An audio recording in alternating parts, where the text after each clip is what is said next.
రక్తం పడుతుంటే చూసి మంగళగిరి, గుంటూరు, హైదరాబాద్ అన్ని తిరిగాం మేడం. ఇద్దరం హెల్ప్ తీసుకొని పైకి తీసుకొచ్చాం మేడం హాస్పిటల్లోకి. ఇక్కడ కన్సల్ట్ అయ్యి 3 months మెడిసిన్స్ వాడాము. ఇప్పటికి చాలా డిఫరెంట్ గా అనిపిస్తుంది. రిజల్ట్ కూడా చాలా బాగుంది.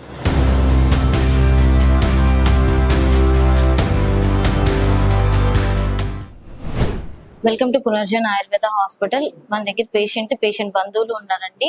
ఇంతకు ముందే మన దగ్గర పేషెంట్ మందులు వాడారట. ఎన్ని నెలలుగా వాడారు, ఇప్పుడు పేషెంట్ కి ఎలా ఉందనేది అడిగి తెలుసుకుందాం. సార్ నమస్తే అండి. సార్ మీ పేరు? వీరాంజనేయులు మేడం. ఓకే, ఎక్కడి నుంచి వస్తున్నారు? మేము మార్కాపురం నుంచి వచ్చాం మేడం. పేషెంట్ ఎవరు సార్? మా తాతయ్య గారు మేడం. పేరు? బంగారయ్య, బాలవరయ్య. ఓకే, వయసు ఎంత ఉంటుంది? 73 ఉంటుంది. సార్ ప్రాబ్లం ఏంటి? ఆయనకి పొట్టలో పేగుల్లో క్యాన్సర్ ఉంది మేడం. ఓకే, అది దానివల్ల హెవీగా ఇబ్బంది పడ్డాడు మేడం. ఫుడ్ తినలేకపోయారు, నడవలేకపోయారు, వాంతింగ్స్ ఎక్కువ అవుతా ఉంటాయి. అప్పుడు మేము యూట్యూబ్ లో చూసి ఇక్కడ వచ్చాం మేడం. ఓకే, వచ్చి ఇక్కడ కన్సల్ట్ అయ్యి 3 months మెడిసిన్స్ వాడాము. ఇప్పటికి చాలా డిఫరెంట్ గా అనిపిస్తుంది. రిజల్ట్ కూడా చాలా బాగుంది. ఓకే సార్, ఇప్పుడు వామిటింగ్స్ అని అన్నారు కదా, ఎలాంటి వామిటింగ్స్ అయ్యాయి? బ్లడ్ వామిటింగ్స్ వచ్చాయి మేడం.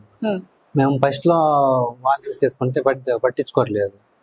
తర్వాత బ్లడ్ రక్తం పడుతుంటే చూసి మంగళగిరి, గుంటూరు, హైదరాబాద్ అన్ని తిరిగాం మేడం. ఇప్పటికి 3-4 lakhs అయిపోయాయి. తర్వాత మా మామయ్య యూట్యూబ్ లో చూసి పునర్జన్మ హాస్పిటల్ విజయవాడలో ఉన్నది, మనం కార్ పెట్టుకొని వెళ్దామని ఇక్కడికి లొకేషన్ పెట్టుకొని ఇక్కడికి వచ్చాం మేడం. ఇక్కడికి వచ్చిన తర్వాత ఇప్పుడు చాలా బెటర్ గా ఉంది మా తాతయ్య గారికి. ఇప్పుడు ఆయన అంతటికి ఆయన లేచి తిరగలుగుతున్నాడు, ఆయన తినగలుగుతున్నాడు పెట్టుకొని.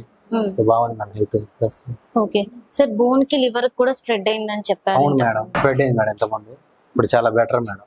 ఓకే, అప్పుడు పేషెంట్ వాడక ముందు ఎలా ఉన్నారండి? చాలా వీక్ ఉన్నాడు మేడం. అప్పుడు చాలా వీక్ ఉండి అసలు స్టెప్స్ ఎక్కలేకపోయాడు. మేమే ఇద్దరం హెల్ప్ తీసుకొని పైకి తీసుకొచ్చాం మేడం హాస్పిటల్లోకి. ఇప్పుడు ఆయన అంతటికి ఆయనే స్టెప్స్ ఎక్కి వచ్చి రికవరీ ట్రీట్మెంట్ తీసుకొని పోతున్నాడు. ఓకే, ఇప్పుడు డాక్టర్ గారు ఏమన్నారు సార్? మెడిసిన్ కంటిన్యూ చేయమన్నాడు మేడం. అదే కంటిన్యూ చేస్తున్నాం. చాలా రిజల్ట్ బాగుంది ఆ మెడిసిన్. మళ్ళా 45 days కి ఇక్కడికి వచ్చి ఒకసారి కన్సల్ట్ కావాలి. ఓకే, ఇప్పుడు మళ్ళీ మీకు 45 days కి మెడిసిన్ ఇచ్చారు? అవును మేడం. ఓకే, ఇప్పుడు మళ్ళీ తీసుకున్నారు మీరు? మళ్ళీ తీసుకున్నాం మేడం. 45 days కి రమ్మన్నారు. పోయినసారి 2 వాడాను మేడం మెడిసిన్. ఇప్పుడు అప్పుడు అంటే వీక్ గా ఉన్నాడు కదా, తట్టుకోగలుగుతాడా లేదా అని 2 వాడమన్నారు. ఇప్పుడు 4 వేసుకోమన్నాం. మార్నింగ్ 4, సాయంత్రం 4 వేసుకోమన్నారు మేడం. ఏం పని చేసేవాళ్ళు సార్? ఇప్పుడు ఆయన గొర్రెల బేరాన్ని చేస్తా ఉంటాడు. ఇంతకుముందు ఎవరికి ఇలా జరగలేదు, ఫస్ట్ టైం. అంటే మీ ఇళ్లలో ఎవరికి లేదు ఇంతకు ముందు? మీ పెద్దలకి ఎవరికి లేదు? ఓకే, ఎలా వచ్చింది అనుకుంటున్నారు? అంటే ఎలాంటి ఏమైనా హ్యాబిట్స్ ఉన్నాయా? లేదు మేడం, హ్యాబిట్స్ ఏం లేదు. ఏజ్ పరంగా వచ్చి ఉండొచ్చు అని అనుకుంటున్నారు. ఓకే, ఆయుర్వేదానికి రావడానికి గల కారణం ఏంటి సార్? ఆయుర్వేదం రావడానికి కారణం ఏంటంటే ఇక్కడ ఇంగ్లీష్ మెడిసిన్స్ ఫస్ట్ వాడాం మేడం. అక్కడికి వెళ్తే ఆయుర్వేదం మందులు వాడితే ఇక్కడ ఇంగ్లీష్ మెడిసిన్ కే తగ్గట్లేదు, ఆయుర్వేదం మందులు ఏం తగ్గుతాయి, మీ డాక్టర్స్ సలహా ఇస్తే మేము అవన్నీ పట్టించుకోకుండా ఒకసారి ఇక్కడ కూడా కన్సల్ట్ అయిదాము, ఇవి కూడా ట్రై చేస్తే బతకొచ్చామని మేము ఇక్కడికి తీసుకొచ్చి రావడం జరిగింది మేడం. ఓకే, మా హాస్పిటల్ తరఫున వచ్చే పేషెంట్స్ కి ఏం చెప్తారు? మీ హాస్పిటల్ తరఫు నుంచి వచ్చే పేషెంట్స్ కి ఖచ్చితంగా 100% రిజల్ట్ ఉంటుందని చెప్పగలుగుతున్నాను. మా తాతయ్య గారికి నేను చూశాను కాబట్టి మనీ విషయంలో భయపడాల్సిన పనే లేదు. మీకు 100% రిజల్ట్ తెలుస్తుంది మేడం. ఇక్కడైతే అన్ని హాస్పిటల్ తిరిగి ఇక్కడికి వచ్చాక మేము ఇప్పుడు 2వ సారి వచ్చినాం. మాకు చాలా బెటర్ గా ఉంది రిజల్ట్. మీరు కూడా వాడండి అని చెప్పారండి.